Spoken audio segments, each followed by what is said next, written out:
તો દાદી માં તો ઇડલી ખાવા લાયા છે આજે. દાદી ઇડલી ખાવી છે ને? ઇડલી ઇડલી ખાવી છે? ઇડલી ઇડલી ભાવે તને? હા આજે ઇડલી તારા માટે, ચાલ ખાઈ લે. નીચે દાદી માને ઇડલી ખરવાવો. આજે ઇડલી દાદી મા માટે. દાદી ઇડલી બહુ ભાવે તને? ખાટું ખાટું આવે? ઇડલી નહીં ભાવતી? ઓછી આવે, દાંત ના હોય તો ખવાય. હા દવા ના વાંધો ના આવે. એ તો ભૂખની હે બાટલી. દાદીમા માટે ઇડલી આવી જાય છે. દાદીમા ખાવા બેસી જાય ઇડલી. દાદીમાને બહુ ભાવે ઇડલી. આ જોઈ લો ઇડલી.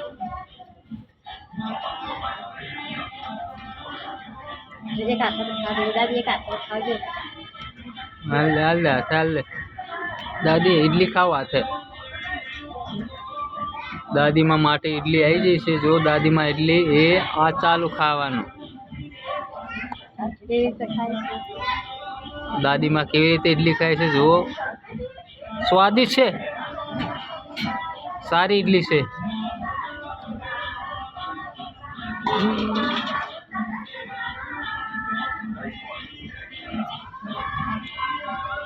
ખાઓ ઇડલી. બીજી હું બીજી ખાવી મંગાવું? બીજી મંગાવી હે? બહુ થઈ ગઈ આટલી? પાછું સાંજે ખાવાનું છે ને?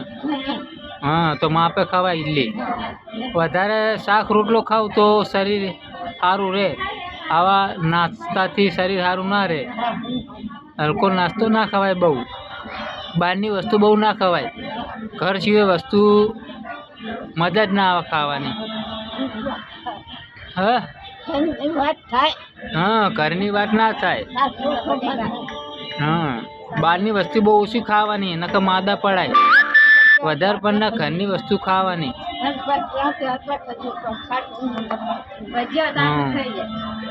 ભજીયા ભાવ ફા નહીં? કાલ રવિવાર ના લેતા આવું. કાલ રવિવારે ભજીયા લેતા આવું. ચમ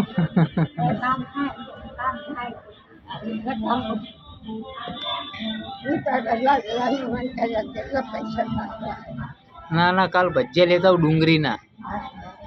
હે ને ઇડલી ના ભાઈ ને? ઇડલી ના ભાઈ? નાખી દીધી ના મજા આવે નહીં. બહારની વસ્તુ બહુ નહીં ખાવાની. ઘરની વસ્તુ વધારે ખાવાની. હા બહારની વસ્તુ ખાવ તો માદા પડાય.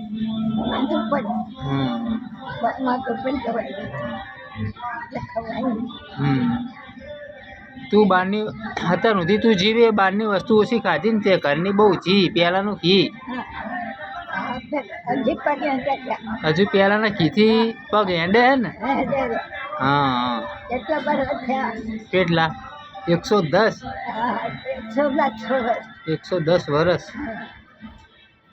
પહેલાંની ખોરચી ને અત્યારની ખોરચ બધા ખાઈ ખાઈને બાપડા કેવા થઈ ગયા. પહેલાંનું તેલ ને અત્યારનું તેલ ભેળસેળ વાળું બધું. હા